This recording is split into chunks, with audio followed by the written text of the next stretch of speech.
Hello. Hello बच्चों, comment में tele कर देना यार कि मेरी वॉइस क्लियर है या नहीं है। ओके।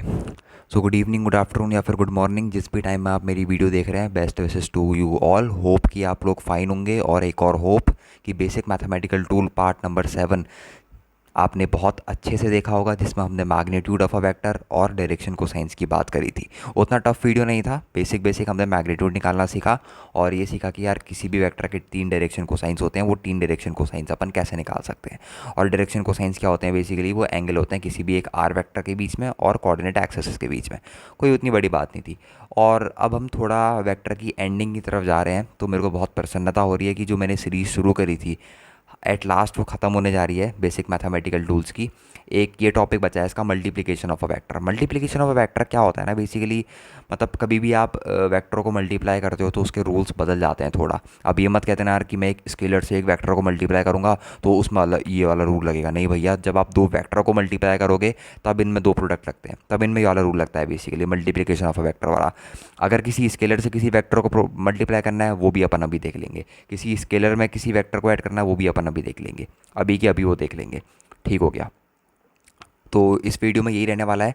और ये वीडियो जो मेनली डिवोट होगी, मल्टीप्लिकेशन ऑफ वेक्टर भी 2 टाइप के होते हैं। थोड़ा सा ओवरव्यू दे दूँ। मल्टीप्लिकेशन ऑफ वेक्टर 2 टाइप के होते हैं। एक होता है स्केलर डॉट प्रोडक्ट, एक होता है स्केलर डॉट प्रोडक्ट, बेसिकली इसे डॉट प्रोडक्ट बोलते हैं। और जो दूसरा होता है वो होता है वेक्टर क्रॉस प्रोडक्ट। होते तो दो हैं, होते तो दो हैं, डॉट प्रोडक्ट और क्रॉस प्रोडक्ट। अब सर ये बताओ, इसके आगे स्केलर लगाया, इसके आगे वेक्टर लगाया, ऐसा क्यों करा आपने? यार ये एक चीज़ बताऊं, जब डॉट प्रोडक्ट होता है तो उन दोनों वेक्टर का जब डॉट प्रोडक्ट करते हैं तो उनका आंसर आता है scalar quantity 2 3 4 5 etcetera.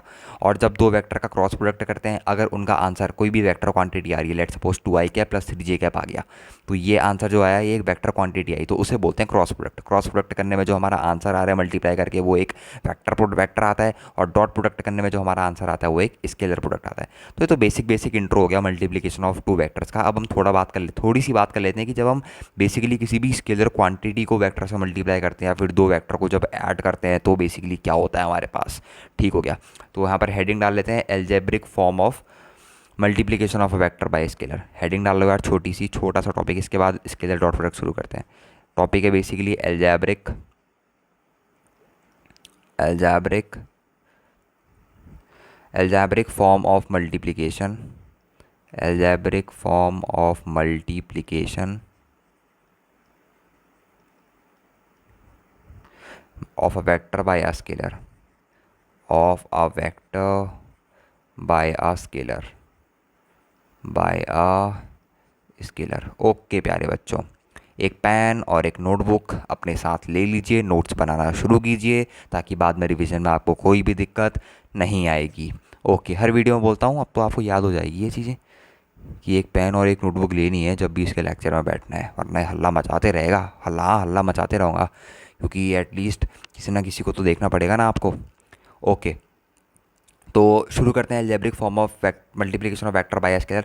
Let suppose मैंने कोई भी अपन के पास एक ए वेक्टर ले लिया। ए वेक्टर मेरे पास इस फॉर्म का है, A1 i cap plus A2 j cap plus A3 k cap. और A1 A2 A3 क्या है? बेसिकली बेटा A1 A2 A3 कोएफिशिएंट है आई कैप जे कैप और के कैप के।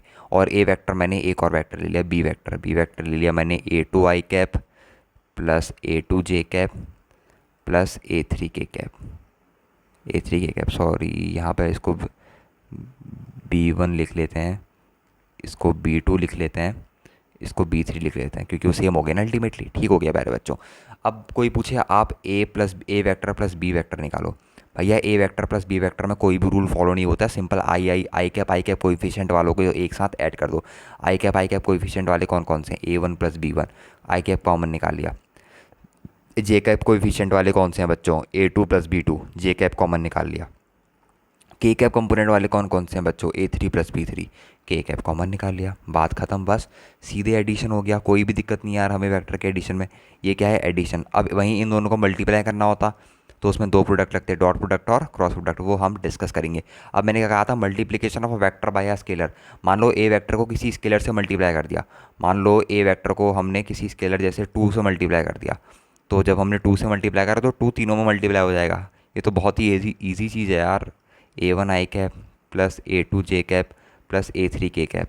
आप भी सोच रहे हो कि क्या पढ़ा रहे हैं, पर किसी किसी बच्चों को नहीं आ रहा तो वो देख सकता है। ये बेसिकली टू सबके पास अंदर चले जाएगा, जैसे ही हमारे बेसिक अलजेब्रा के लॉज होते हैं। A2 I cap plus twice of A3 के कैप। तो ये आ गया ट्वाइस ऑफ ए वेक्टर की वैल्यू आ गई हमारे पास। ठीक हो गया, इसमें भी कोई दिक्कत नहीं है क्योंकि सिंपल मल्टीप्लाई कर रहे हैं हम एक स्केलर क्वांटिटी से एक वेक्टर को। दो वेक्टर क्वांटिटी को भी हम मल्टीप्लाई नहीं कर रहे हैं। अगर मैं कहता कि ए वेक्टर और बी वेक्टर को आपस में मल्टीप्लाई करो तो वो मेरे को डिटेल में पढ़ाना पड़ेगा, वहाँ पर लग जाता है डॉट प्रोडक्ट और वेक्टर क्रॉस प्रोडक्ट। और मान लो कभी ऐसा दे रखा है, मान लो एक इसके दो वेक्टर दे रखे थे, जैसे ए वेक्टर प्लस बी वेक्टर, मान लो उसको मैंने अल्फ़ा, अल्फ़ा भी मेरे पास एक स्केलर क्वांटिटी है, मान लो अल्फ़ा मेरे पास एक ऐसी क्वांटिटी है, स्केलर क्वांटिटी है, मान लो अल्फ़ा मेरे पास एक स्केलर क्वांटिटी है और मैंने अल्फ़ा से मल्टीप्लाई कर दिया इन दोनों वेक्टर के सम को, ए वेक्टर प्लस बी वेक्टर। ठीक है, तो मैं अल्फ़ा को मल्टीप्लाई करके दोनों के साथ भेज सकता हूँ, मतलब ऐसा लिख सकता हूँ alpha times A vector plus alpha times B vector. बस ये थी कुछ आसान सी प्रॉपर्टीज़। समझ में आ गया बच्चों? यही थी कुछ आसान सी प्रॉपर्टीज़। इन्हें ही बोलते हैं, मतलब एक स्केलर को एक वेक्टर से मल्टीप्लाई कर देना, दो वेक्टर को ऐड कर देना, एक स्केलर को एक वेक्टर से मल्टीप्लाई करके दूसरे वेक्टर से ऐड करना। वहाँ पर बेसिक अपन के अलजेब्रा के रूल्स फॉलो होते हैं। चीज़ें अलग कहाँ पर हो जाती हैं, चीज़ें अलग वहाँ पर हो जाती हैं जैसे ही आप आते हैं वेक्टर मल्टीप्लिकेशन में। दो वेक्टर को आपने आपस में मल्टीप्लाई कर दिया। ठीक हो गया, इसका एक एग्जाम्पल दे दो सर, दे दो सर एग्जाम्पल, दे दो, दे देते हैं, चलो एक एग्जाम्पल लिख लेते हैं इसका। ठीक है, आप भी लिखिए हम भी लिखते हैं। हमें दे रखा है ए वेक्टर, हमें दे रखा है, मान लो ए वेक्टर हमें दे रखा है 2 आई कैप प्लस 4 जे कैप माइनस 2 के कैप, एंड बी वेक्टर हमें दे रखा है, बी वेक्टर की वैल्यू हमें दे रखी है 3 आई cap plus J cap plus 2 के कैप। सर आप ये क्वेश्चन कहाँ से कराते हैं, हमें बता सकते हैं? बच्चों मैं क्वेश्चन अभी तो अपने मन से कराता हूँ, पर जैसे जैसे टॉपिक आगे बढ़ते रहेंगे मोशन वगैरह में, वहाँ पर अपने मन से क्वेश्चन नहीं डाल सकता ना, तो वहाँ पर किसी पर्टिकुलर बुक से आपको मैं क्वेश्चन कराऊंगा, और कौन सी बुक लेनी है उसकी मैं अलग से एक वीडियो बना दूंगा। ठीक है, कि कौन कौन सी बुक आप प्रेफर कर सकते हैं। बेसिक तो NCERT रहती है वैसे, पर NCERT में उतना कुछ दिया नहीं रहता, पर मूल तंत्र आपका NCERT रहना चाहिए, बेस NCERT ऑलवेज। इसका सॉल्यूशन निकालो, 2 times of A vector minus 3 times of B vector. यार पहले 2 टाइम्स ऑफ ए वेक्टर निकालते हैं। क्या करना है सर, कुछ नहीं करना है, 2 को मल्टीप्लाई कर देंगे पूरे वेक्टर से, 2 2 4 आई कैप हो गया प्लस 4 2 8 जे कैप हो गया माइनस 2 2 4 के कैप हो गया। सर ये आ गया मेरे को, और मेरे को 3 टाइम्स ऑफ बी वेक्टर भी निकालना आता है। ये हो जाएगा 9 आई कैप प्लस ये हो जाएगा 3 जे कैप प्लस ये हो जाएगा 6 के कैप। सर ये तो बहुत इजी पीजी हो गया। अब मैं इसकी वैल्यू भी निकाल सकता हूँ। सब्ट्रैक्शन और एडिशन में आपने एक रूल बताया था कि सेम कोएफिशिएंट, सेम जैसे आई वेक्टर है तो एक साथ ऐड होंगे और एक साथ सब्ट्रैक्ट होंगे। तो 4 माइनस 3 कर दो, तो यहाँ पर आ जाएगा 4 माइनस, सॉरी यहाँ पर 4 माइनस 9 है प्यारे बच्चों, 4 माइनस 9 आई कैप। इन दोनों को एक साथ लोगे ना, ये वैसे जे कैप वालों को लो, plus 8 minus of 3 J cap, बहुत बढ़िया, प्लस -4 है यहाँ का साइन, प्लस का 6 के कैप। सर हमारा आंसर आ गया, बहुत बढ़िया आंसर आ गया। तो अगर आपका आंसर ये आ रहा है माइनस का 5 के कैप प्लस का 5 जे कैप माइनस का 10 के कैप, सॉरी ये अंदर माइनस का साइन अंदर मल्टीप्लाई होगा तो यहाँ पर माइनस आएगा ना, अल्टीमेटली 2 है, -3 भी वैल्यू निकालनी है, तो माइनस का 9 माइनस का 3 माइनस का 6 होगा, तो यहाँ पर आ जाएगा माइनस का 10 के कैप। अगर आपका आंसर ये आ रहा है तो आपको ये बेसिक वाला लॉ आ गया कि कभी भी किसी वेक्टर को स्केलर से मल्टीप्लाई करके ऐड कैसे करते हैं, दो वेक्टर दे रखे हैं उनको ऐड कैसे कर देते हैं, और एक स्केलर का एक वेक्टर से मल्टीप्लिकेशन कैसे हो जाता है। और इस लॉ को बेसिकली डिस्ट्रीब्यूटिव लॉ बोलते हैं अपन। डराने की बात नहीं है, बेसिकली नाम है इसका डिस्ट्रीब्यूटिव लॉ। ये डिस्ट्रीब्यूट हो जाता है अंदर जाके, इसलिए इसका नाम होता है डिस्ट्रीब्यूटिव लॉ। रख लो, कभी आ गया बोर्ड में ही पूछता है ऐसा सवाल, ज़्यादा कॉम्पिटेटिव एग्जाम में तो नहीं पूछते हैं डिस्ट्रीब्यूटिव लॉ। ठीक है, अल्टीमेटली बोर्ड को भी फोकस करना है अपन को। ठीक है, डिस्ट्रीब्यूटिव लॉ, ओके, इसे बोलते हैं अपन क्या, डिस्ट्रीब्यूटिव लॉ बोलते हैं। ओके, अब आते हैं अपन रियल, जो हमारा मोटिव था आज की क्लास का। क्या मोटिव था सर, क्या मोटिव था बताओ? हमारा आज की क्लास का मोटिव था स्केलर डॉट प्रोडक्ट पढ़ना, स्केलर डॉट प्रोडक्ट पढ़ना, स्केलर डॉट प्रोडक्ट। हेडिंग डाल लो, नोट्स बनाते रहो। ये है स्केलर डॉट प्रोडक्ट आज की क्लास का टॉपिक। ठीक हो गया सर, पढ़ाना शुरू करो। बिल्कुल पढ़ाना शुरू करते हैं। सर एक बात बताओ, डॉट प्रोडक्ट तो हमने सुना है, डॉट प्रोडक्ट और क्रॉस प्रोडक्ट दो टाइप के वेक्टर मल्टीप्लिकेशन होते थे। अब इसके आगे स्केलर और क्रॉस प्रोडक्ट के आगे वेक्टर क्या कर रहा है? भैया मैंने आपको बताया कि स्केलर डॉट प्रोडक्ट का मतलब होता है कि जब भी आप दो वेक्टर का प्रोडक्ट कर रहे हैं तो उनका रिजल्ट एक स्केलर क्वांटिटी आ रही है, इसीलिए इसका नाम पड़ा है क्या, स्केलर डॉट प्रोडक्ट। अगर मैं इसको इंग्लिश में बोलना चाहूँ या डेफिनेशन आपको देना चाहूँ तो वो मैं ये बोल सकता हूँ, the multiplication of two vector is a scalar quantity, then such type of product is called scalar और डॉट प्रोडक्ट। इफ मल्टीप्लिकेशन, लिख लो आप, समझ में आ जाएगा। If multiplication of two vector if multiplication of two vectors if multiplication of two vectors is a scalar quantity, अगर दो वेक्टर का मल्टीप्लिकेशन मेरे पास एक स्केलर क्वांटिटी आ रहा है, if multiplication of two vector is a scalar quantity, then such type of product is called scalar or dot product. then such type of product then such type of product then such type of product बोलते रहो is called scalar or dot product, is called scalar और dot product. बस इसीलिए इसका नाम scalar dot product रखा, और dot product PRODUCT। Sir इसको रिप्रेजेंट करते हैं, कैसे करते हैं रिप्रेजेंट इसको? It is represented by let suppose मेरे पास दो वेक्टर हैं ए और बी, उनका डॉट प्रोडक्ट कैसे रिप्रेजेंट करेंगे? It is represented by A vector, बीच में डॉट आ जाएगा बी वेक्टर। और अगर इसको मैं पूरी डेफिनेशन के साथ लिखना चाहूँ, A vector DOT dot B vector. Sir इतना लिखने की ज़रूरत थी, हम समझ गए, ठीक हो गया, समझ गए, मेरे को पता है, ठीक हो गया। अब बेसिकली बात करते हैं, जब ए वेक्टर और बी वेक्टर का डॉट प्रोडक्ट निकालते हैं, ए वेक्टर डॉट बी वेक्टर, तो इसका फॉर्मूला क्या होता है कि मतलब इट बेसिकली ये कैसे डिफाइन होता है? It is defined as the product of magnitude of two vector A and B and the cosine of their included angle theta. मतलब इसका आंसर बताते हैं बेसिकली, एक तरीके से मैंने बताता हूँ आपको। मान लो मेरे पास एक वेक्टर ये था, ये मेरे पास मान लो ये था मेरे पास ए वेक्टर, और मान लो ये था मेरे पास कौन सा वेक्टर, ये था प्यारे बच्चों मेरे पास बी वेक्टर। इन दोनों के बीच में मेरे पास एंगल था थीटा। अब हमसे पूछा कि इसकी वैल्यू निकालनी है, A vector dot B vector का आंसर बताना है। तो A vector dot B vector का आंसर निकल के आता है A into B into cos of theta. So A vector dot B vector की वही डेफिनेशन मैंने वहाँ पर आपको बताई, अभी अभी जो बकी वही डेफिनेशन बोली मैंने, ठीक है, कि it is defined as the product of magnitude. ये क्या है? ये बेसिकली ए क्या है? मैग्नीट्यूड ऑफ ए वेक्टर तो है, ये बेसिकली ए क्या है? मैग्नीट्यूड तो है। सो इट इज़ डिफाइंड कैसे? It is defined as a product of magnitude of two vector A and B and the cosine of their included angle theta. ये जो एंगल थीटा है इसका कोसाइन कॉस थीटा, ठीक हो गया। अब कोई आपसे पूछे कि मेरे को दो वेक्टर गिवन है, ए वेक्टर और बी वेक्टर, इसकी प्रॉपर्टीज़ लिखना शुरू करते हैं, important points regarding dot product, वो लिखना शुरू करते हैं अपन, ठीक हो गया। यहाँ पर एक हेडिंग डाल लो, important points regarding dot product, heading डाल लेते हैं अपन, important points regarding dot product. और ये बहुत इंपॉर्टेंट पॉइंट्स हैं, कुछ ज़्यादा ही इंपॉर्टेंट है, ज़्यादा फोकस करना है इसमें। Important points regarding dot product, important points regarding dot product, important points regarding dot product, dot product. Okay sir, अब बताओ क्या क्या इंपॉर्टेंट पॉइंट्स हैं डॉट प्रोडक्ट के रिगार्डिंग। पहली बात तो सबसे इंपॉर्टेंट पॉइंट्स जो हमारे पास डॉट प्रोडक्ट का होता है, सबसे पहला वो ये होता है कि अगर आप ऐसे लिखते हो A vector dot B vector, या अगर इसी को आप ऐसे लिख लो B vector dot A vector, तो हमें कोई दिक्कत नहीं है इसमें, डॉट प्रोडक्ट को कोई दिक्कत नहीं है। डॉट प्रोडक्ट कहता है कि आप ऐसा लिख सकते हो, मैं इसमें आपसे नाराज़ नहीं हूँ, आप ऐसा कर सकते हो, मैं आपको सहमति देता हूँ, ठीक है। अगर ऐसा लिखा है A vector dot B vector plus C vector, वहीं क्रॉस प्रोडक्ट को ऐसा नहीं लिख सकते। हाँ, अब वो बताऊंगा क्यों नहीं लिख सकते हैं वहाँ पर, वहाँ सब गेम उल्टा हो जाता है, वहाँ मत लिख देना A vector cross B vector equals to B vector cross A vector, वहाँ पर खेल उल्टा हो जाएगा, खेल ही खत्म हो जाएगा अगर ऐसा लिख दिया तो, बिल्कुल उल्टा होता है वो। तो मैं ये ए वेक्टर को अंदर मल्टीप्लिकेशन में भेज सकता हूँ, ए वेक्टर कहता है मेरे को तुम अंदर मल्टीप्लिकेशन में ही भेज दो, प्लस ए वेक्टर डॉट सी वेक्टर, ऐसा भी लिख सकते हो तुम, ठीक है।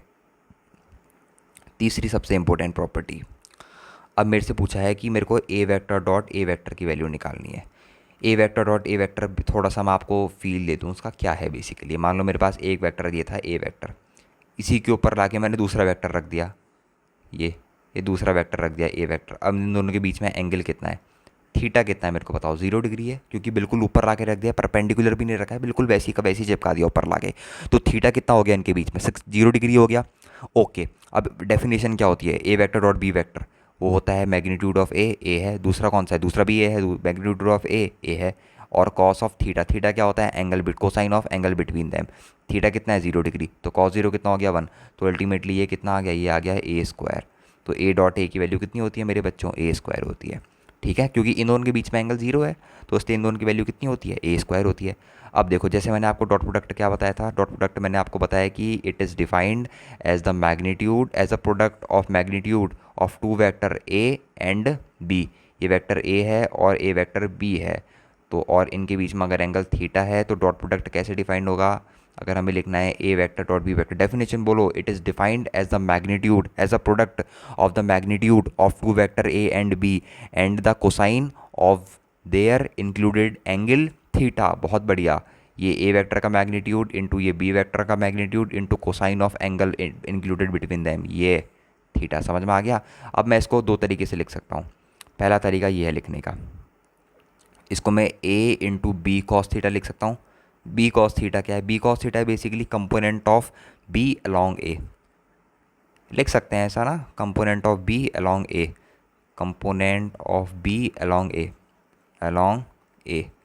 सर तो इसको ऐसा भी लिख सकते हैं, B into A cos theta, बिल्कुल लिख सकते हैं, सेकंड पॉइंट में वही लिखने वाला हूँ, B into A cos theta. अब ए कॉस थीटा क्या है भैया, ए कॉस थीटा है component of A along B, बिल्कुल सही बात है, बहुत बढ़िया, शानदार पढ़ाई चल रही है आपकी, component of A along B. ठीक हो गया, ये दोनों पॉइंट्स मेरे को आपको बताने थे। बेसिक डॉट प्रोडक्ट अगेन मैं बताता हूँ, ए डॉट बी के ए वेक्टर डॉट बी वेक्टर, अगर इसकी कोई आपसे डेफिनेशन पूछे तो सीधे बोल देना, it is defined as the product of magnitude of A vector and B vector and the cosine of their included angle theta. बार बार डेफिनेशन बोल रहा हूँ, इंग्लिश में बोल रहा हूँ, पर बहुत ही ईजी लैंग्वेज है, लिख भी देता हूँ यहाँ पे, लिख दूँ बच्चों, आपके नोट्स के लिए काम आ जाएगी। इट इज़ डिफाइंड, लिख लो मेरे साथ, बोलो, it is defined as the product of magnitude, it is defined as the product, it is defined as the product of magnitude, किसका magnitude of vector a and b, it is defined as the product of magnitude of vectors a vector and b vector, और क्या था, and the cosine of their angle theta, and the cosine of their included angle theta, of their included angle theta, of their included angle theta, basically angle theta A vector और बीच पे B vector के बीच में जो angle है वही लिख रखा है। तो क्या बन गया हमारे पास, A vector dot B vector equals to, पहले तो मैग्नीट्यूड का प्रोडक्ट कर दो, ए वेक्टर का मैग्नीट्यूड ए, बी वेक्टर का मैग्नीट्यूड बी, अगर इन दोनों के बीच में एंगल थीटा है तो कॉस थीटा आ जाएगा, जो भी एंगल होगा उनके बीच में आ जाएगा। सर ये तो बहुत ईजी डेफिनेशन बता दिया आपने, अब हमको सब याद हो गया, सब याद हो गया। नेक्स्ट प्रॉपर्टी में चलें बच्चों, ठीक हो गया। सर नेक्स्ट प्रॉपर्टी में जंप करने का टाइम आ चुका है। अब जो नेक्स्ट प्रॉपर्टी होने वाली है ना मेरे बच्चों, वो अगेन बहुत ज़्यादा, मतलब हद से ज़्यादा, बहुत ज़्यादा भी नहीं कहूँगा, हद से ज़्यादा कह दूँगा, हद से ज़्यादा, बहुत ज़्यादा नहीं, हद से ज़्यादा इंपॉर्टेंट होने वाली है। सर ऐसी क्या प्रॉपर्टी बताने वाले हो आप, तो देख लो ऐसी क्या प्रॉपर्टी बताने वाले हो। अब मेरे को बताओ कि अगर मैं ऐसा करूँ कि मेरे को निकालना है I cap dot I cap की वैल्यू, तो ये कितनी आएगी, इसको ए डॉट बी की तरह देखो, तो ए कितना है, मैग्नीट्यूड ऑफ ए कितना है, I cap, magnitude of B कितना है, I cap, into I cap और आई कैप के बीच में एंगल कितना होगा, आई कैप बेसिकली किसको रिप्रेजेंट करता है, I cap basically x axis को रिप्रेजेंट करता है, दूसरी एक्स एक्सिस उठा के इसी के ऊपर चिपका दी बिल्कुल, तो इनके बीच में एंगल कितना हुआ, एंगल हुआ इनके बीच में theta is equals to 0 degree. हमेशा याद रखना, आई कैप और आई कैप के बीच में एंगल कितना होगा, 0 डिग्री, जे कैप और जे कैप के बीच में एंगल कितना होगा, 0 डिग्री, जे कैप और के कैप के बीच में एंगल कितना होगा, 0 डिग्री। ठीक है, तो थीटा कितना है, 0 डिग्री, तो कॉस 0 1 बन गया, आई कैप और डॉट आई कैप बन जाता है आई कैप का स्क्वायर, आई कैप का स्क्वायर की वैल्यू कितनी होती है, अगेन 1, क्योंकि I cap is a unit vector, और यूनिट वेक्टर क्या होता है, a vector whose magnitude of magnitude unit is a unit vector. अगर कोई पूछे भैया मेरे को जे कैप और डॉट जे कैप की वैल्यू निकालो, खुद ट्राई करो, जे कैप का मैग्नीट्यूड जे कैप का magnitude J cap, again angle between J cap and J cap is 0 degree, तो कॉस 0 इज अगेन 1, तो जे कैप का स्क्वायर दैट इज 1। सेम के कैप डॉट के कैप भी होता है, के कैप डॉट के कैप इक्वल्स टू कितना होता है बच्चों, के कैप का मैग्नीट्यूड के कैप का magnitude K cap, again angle between K cap and K cap is 0 degree, so cos 0 is equals to 1, तो के कैप का स्क्वायर कितना बन जाएगा, 1। बस अब ये बताओ कि आई कैप, ये जैसे मेरे पास 3 एक्सिस हैं, थोड़ा सा यहाँ पे फोकस दे रहा हूँ, इंपॉर्टेंट चीज़ है इसीलिए इतनी चीख चीख के बता रहा हूँ आपको। ये मान लो मेरे पास आई कैप होती है, ये जे कैप होती है, के कैप होती है, इन सब के बीच में थीटा कितना होता है पता है, 90 डिग्री होता है, 90 डिग्री एंगल होता है इनके बीच में, समझ रहे हो। ये सब 90 डिग्री के होते हैं, मतलब आई कैप जे कैप आई कैप के कैप आई कैप, ये जो अपोजिट होते हैं इन सब के बीच में 90 डिग्री का एंगल होता है। तो सर मेरे को उनका प्रोडक्ट भी बता दो आप। अगर मैं ऐसा कर रहा हूँ, I cap dot J cap मैंने लिख लिया, तो क्या मैं इसको ऐसा लिख सकता हूँ, I cap into J cap into cos of theta कितना है इन दोनों के बीच में, 90 डिग्री। कॉस 90 की वैल्यू कितनी होती है बच्चों, 0। तो ये कितना बन गया, 0। और कैसा भी ले लो तुम, अगर ऐसा ले रखा है जे कैप डॉट आई कैप तो अगेन 0। और अगर ऐसा लिख रखा है आई कैप डॉट के कैप अगेन 0, या फिर ऐसा लिख रखा है किसी ने जे कैप डॉट के कैप अगेन 0 0 0 0। हाँ भैया 0 0 0, कुछ नहीं, बहुत इजी है, बस यही प्रॉपर्टी बतानी थी आपको। या कैसा भी हो जाए, अगर अपोजिट दे रखे हैं तो 0 हो जाएगी, समझ रहे हो। अपोजिट दे रखे हैं तो 0 हो जाएगी। क्यों हो जाएगी 0, क्योंकि उन दोनों के बीच में एंगल कितना होता है, 90 डिग्री होता है। और अगर सेम दे रखे हैं एंगल 0 होता है और कॉस 0 हमारे पास कितना होता है, 1 होता है। अच्छा, और सर कुछ और प्रॉपर्टी बता सकते हो, और प्रॉपर्टी बता देते हैं आपको, और प्रॉपर्टी बता देते हैं, ठीक हो गया।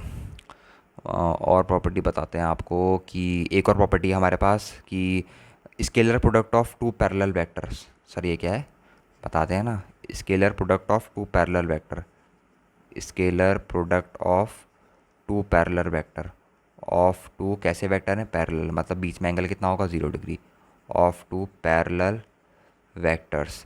पैरेलल वेक्टर मतलब थीटा कितना होगा बीच में उनके, 0 डिग्री। तो उनका डॉट प्रोडक्ट कर दो, A vector dot B vector equals to basically क्या होता है, magnitude of A into magnitude of B into cos of 0। तो अगेन आंसर कितना आ गया इनका, ए भी आ गया। अगर ऐसा बोले scalar vector of two perpendicular vector, scalar product of two perpendicular vector पूछे, सर 0 हो जाएगा, शायद नहीं, 100% कन्फर्म 0 होगा। ऑफ टू परपेंडिकुलर को ऐसे लिख देता हूँ मैं थोड़ा सा शॉर्ट में, अपनी नोटबुक में मत लिखना शॉर्ट में, क्योंकि लाइफ का कोई शॉर्टकट नहीं है।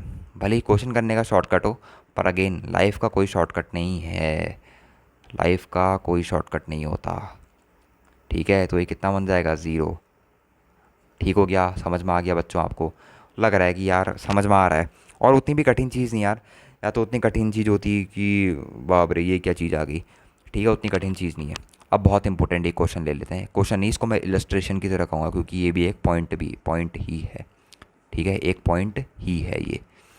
मेरे से पूछा है कि मेरे को एक ए वेक्टर दे रखा है बच्चों, ए वेक्टर मेरे को कैसा दे रखा है, कुछ इस तरीके का दे रखा है, A1 आई कैप, एक मिनट, ए वेक्टर मेरे को दे रखा है A1 आई कैप प्लस B1 जे कैप प्लस C1 के कैप, ये मेरे को ए वेक्टर गिवन है। और मेरे को बी वेक्टर भी गिवन है, बी वेक्टर मेरे को गिवन है A2 आई कैप प्लस B2 जे कैप प्लस C2 के कैप। हमसे पूछा है कि हमको ए वेक्टर डॉट बी वेक्टर की वैल्यू निकालनी है, निकालो, A vector dot B vector की वैल्यू निकालो। बहुत इजी क्वेश्चन है, बहुत इजी क्वेश्चन है, बहुत ज़्यादा इजी क्वेश्चन है।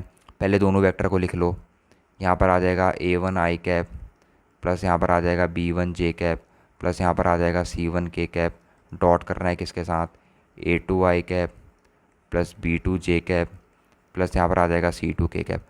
अब पहले A1 आई कैप का इसके साथ करो, इसके साथ करो, बेसिक जो मल्टीप्लिकेशन और रूल फॉलो होता था। फिर B1 आई कैप का इसके साथ करो, फिर इसके साथ करो, फिर इसके साथ करो। सबसे पहले A1 आई कैप डॉट A2 आई कैप, तो आई कैप और आई कैप है तो ये कितना बच जाएगा, ये बच जाएगा A1 A2। फिर देखो A1 आई कैप डॉट B2 जे कैप, आई कैप डॉट जे कैप 0, तो वो कितना बन गया अल्टीमेटली 0। वैसे ही आई कैप डॉट C2 के कैप है, तो आई कैप डॉट के कैप कितना होता है 0, प्लस B1 जे कैप प्लस A2 आई कैप 0 हो जाएगा, B1 जे कैप प्लस B2 जे कैप, मतलब जिसका सेम सेम है ना, जैसे B1 जे कैप B2 जे कैप B1 B2 बच जाएंगे, वैसे ही C1 और कौन बचेगा, C1 के कैप और C2 के कैप, तो C1 C2 बच जाएंगे।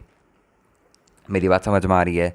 तो अल्टीमेटली रिजल्ट क्या बच के आ गया हमारे पास, A1 A2 plus B1 B2 plus C1 C2, है ना कमाल की चीज़। पूरा मल्टीप्लिकेशन करने की ज़रूरत ही नहीं यार, ऐसा भी नहीं है कि आपको पूरा मल्टीप्लिकेशन करना है, नहीं करना ही नहीं है पूरा मल्टीप्लिकेशन, कोई ज़रूरत ही नहीं है पूरा मल्टीप्लिकेशन करने की। There is no need to do whole multiplication, पूरी मजदूरी करने की ज़रूरत ही नहीं है बिल्कुल। देखो किसके कोई फीस, किसके वेक्टर सेम सेम है, आई कैप वाले बचेंगे, जे कैप वाले बचेंगे, के कैप वाले बचेंगे, बाकी सब अल्टीमेटली 0 हो जाएंगे। क्यों 0 हो जाएंगे, क्योंकि उन दोनों के बीच में एंगल ही 90 डिग्री का होता है, तो वो बचेंगे ही नहीं अल्टीमेटली। बहुत बढ़िया, समझ में आ जा रहा है आपको, ठीक हो गया। अब थोड़ी एक और प्रॉपर्टी की बात करते हैं। मान लो ये दोनों वेक्टर गिवन है, हमसे पूछा है कि ये इंपॉर्टेंट पॉइंट है, फाइंड। मान लो इसको थोड़ा पॉइंट बना के लिख लेते हैं। मान लो मेरे पास एक ए वेक्टर गिवन था, मेरे को ए वेक्टर इस तरीके से गिवन है, ए एक्स आई कैप प्लस ए वाई जे कैप प्लस ए जेड के कैप। और मेरे को बी वेक्टर कुछ इस तरीके से गिवन है, बी वेक्टर गिवन है मेरे को बी एक्स आई कैप प्लस बी वाई जे कैप प्लस बी जेड के कैप। ठीक हो गया, ये ए वेक्टर गिवन है, ये मेरे को बी वेक्टर गिवन है। अब मेरे से ये पूछा है कि इन दोनों ए वेक्टर और बी वेक्टर के बीच में कॉस थीटा की वैल्यू निकालो, इनके बीच में एंगल जो है उसकी वैल्यू निकालो, मेरे को बाकी मेरे को मतलब नहीं है, इन दोनों के बीच में जो एंगल होगा उनकी वैल्यू निकालो। सर ये कैसे होता है? फॉर्मूला लगाओ, फॉर्मूला लगाओ। A vector dot B vector क्या होता है? A vector dot B vector होता है magnitude of A into magnitude of B into cos of theta. Cos of theta को यहीं रहने दो, डरो मत यार क्वेश्चन को देख के, अटेम्प्ट करो क्वेश्चन को। ऐसे डरने लग गए तो हो गया, काम तमाम हो जाएगा पेपर में। डरना नहीं है, अटेम्प्ट करना है, फॉर्मूले से ही होते हैं क्वेश्चन, थोड़ा बहुत कंसेप्ट और थोड़ा बहुत फॉर्मूला, ये होता है। अगर किसी भी दो वेक्टर के बीच में एंगल निकालना है तो that is the formula, cos theta equals to A vector dot B vector upon नीचे आता है उन दोनों का बेसिकली क्या, मैग्नीट्यूड। डरना नहीं है यार क्वेश्चन को देख के, ये बहुत इंपॉर्टेंट फार्मूला है। इसके आगे इंपॉर्टेंट भी लिख देता हूँ, इसके आगे इंपॉर्टेंट भी लिख सकता हूँ, लिख देता हूँ, लिख सकता हूँ नहीं लिख देता हूँ, सॉरी। अब इन दोनों का डॉट प्रोडक्ट करो तो ए एक्स और बी एक्स बचेगा। बहुत बढ़िया सर, हमें आ रहा है अब ये, सर हमें आ रहा है अब ये, अंदर से फील आ रही है कि आ रहा है। ए वाई और बी वाई बचेगा।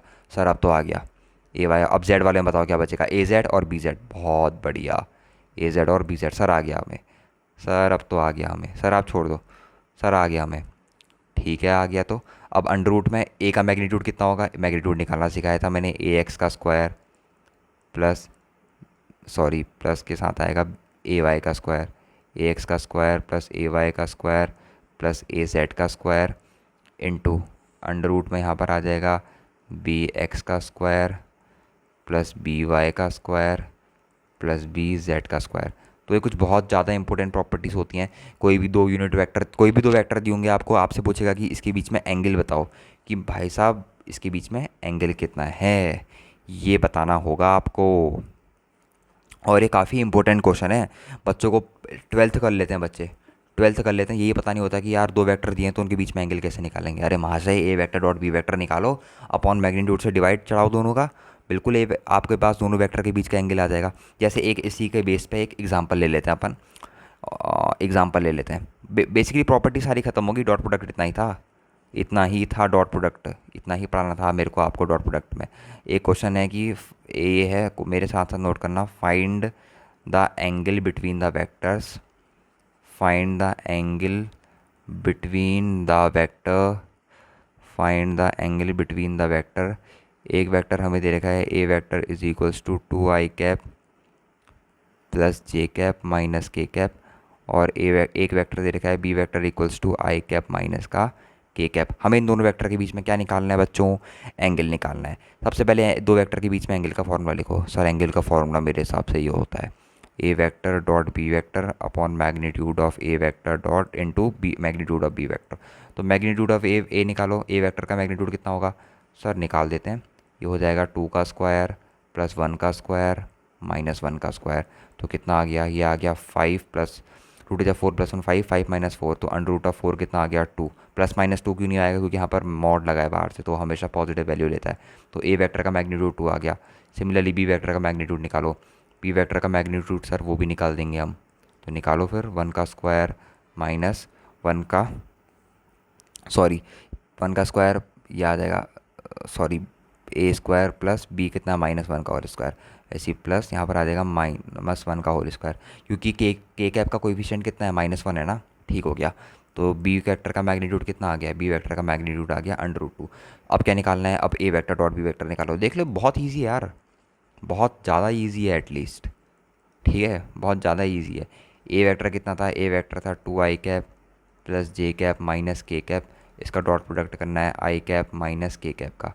तो कौन कौन सा बचेगा, 2i cap dot 2i cap कितना हो जाएगा 2 हो जाएगा, बाकी 2i कैप और डॉट के कैप 0 हो जाएगा, जे कैप डॉट के आई कैप 0 हो जाएगा, जे cap dot minus K cap 0 हो जाएगा, minus K cap dot I cap भी 0 हो जाएगा, minus K cap dot minus K cap minus plus, तो के कैप डॉट के कैप 1 बचेगा। तो अल्टीमेटली कितना आ गया, अल्टीमेटली ये मेरे पास आ गया कितना 3 आ गया बच्चों। अब सब वैल्यू आ गई तो वैल्यू पुट कर देते हैं अपन। तो कॉस थीटा इक्वल्स टू निकल के आ जाएगा ए वेक्टर डॉट बी वेक्टर आ गया हमारे पास 3 अपॉन वो कितना आ गया इनका मैग्नीट्यूड। बेसिकली मैग्नीट्यूड यहाँ पर अंडर रूट कितना आ रहा था, अंडर रूट 2 आ रहा था। और यहाँ पे थोड़ी सी मिस्टेक हो रखी है, बेसिकली ये माइनस का नहीं होगा, ये अपन के पास बेसिकली किसका होगा, ये +1 का स्क्वायर होगा। क्योंकि -1 का होल स्क्वायर कितना होगा, यहाँ पर पहले कितना था बच्चों, ध्यान से देखना, यहाँ पर -1 का होल स्क्वायर था, तो -1 का होल स्क्वायर कितना होता है अल्टीमेटली +1 ही होता है अपने पास। ठीक हो गया सर, -1 का होल स्क्वायर कितना होता है अल्टीमेटली अपन के पास +1 होता है।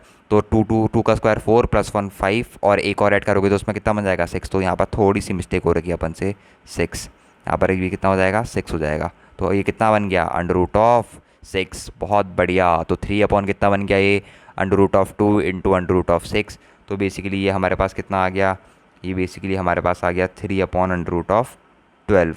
ये कितना आ गया 3 अपॉन √12। तो ये उन दोनों वेक्टर के बीच में एंगल आ गया, जिसके वेक्टर हमें गिवन थे, ए वेक्टर और बी वेक्टर हमें गिवन था, तो उनके बीच में ये एंगल हमारे पास आ गया।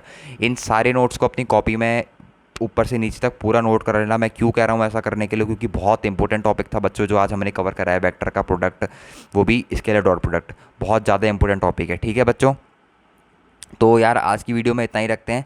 बेसिक हमने स्केलर प्रोडक्ट कवर करा है, इसमें स्केलर डॉट प्रोडक्ट कवर करा है। अगली वीडियो में जो हम लाएंगे उसमें वेक्टर क्रॉस प्रोडक्ट कवर करेंगे। होप्स हो कि आपको ये वीडियो बहुत ज़्यादा अच्छी लगी होगी, क्योंकि बहुत मेहनत लगी यार वीडियो बनाने में, इसको एडिट करने में, आप तक पहुँचाने में बहुत ज़्यादा मेहनत लगती है। तो प्लीज़ अपना प्यार दिखाते रहना यार, जैसा आप दिखाते हो कमेंट से मुझे बहुत अच्छा लगता है। मेरे पास बहुत पॉजिटिव एनर्जी आती है आपके कमेंट्स को पढ़ के। लाइक शेयर और सब्सक्राइब भी कर देना यार, आप सब तो जानते ही हो कि क्या क्या चीज़ें करनी होती हैं। ठीक हो गया, तो और अपने फ्रेंड्स के साथ भी शेयर करते रहना यार, जो आपकी एज ग्रुप के बच्चे हैं जो नहीं पढ़ते हैं उतना, जो या फिर कोई अच्छा टीचर नहीं मिल पा रहा है जिनको पढ़ने के लिए कि कैसे स्टार्ट करें बेसिक से 9th के सिलेबस को, ताकि हम जब 11th में पहुँचे तो हमारे पास पीछे से अच्छा बेस तैयार हो, जिससे हम 11th में अच्छे से लेवल पे और काफ़ी अच्छे लेवल पे एग्ज़ाम को अपन अटैक कर सकें और काफ़ी अच्छा स्कोर ला सकें किसी भी कम्पिटेटिव एग्ज़ाम में, या चाहे वो बोर्ड एग्ज़ाम हो। ठीक हो गया, तो आज की वीडियो में इतना ही था यार, मिलते हैं नेक्स्ट वीडियो में। Wish you all the very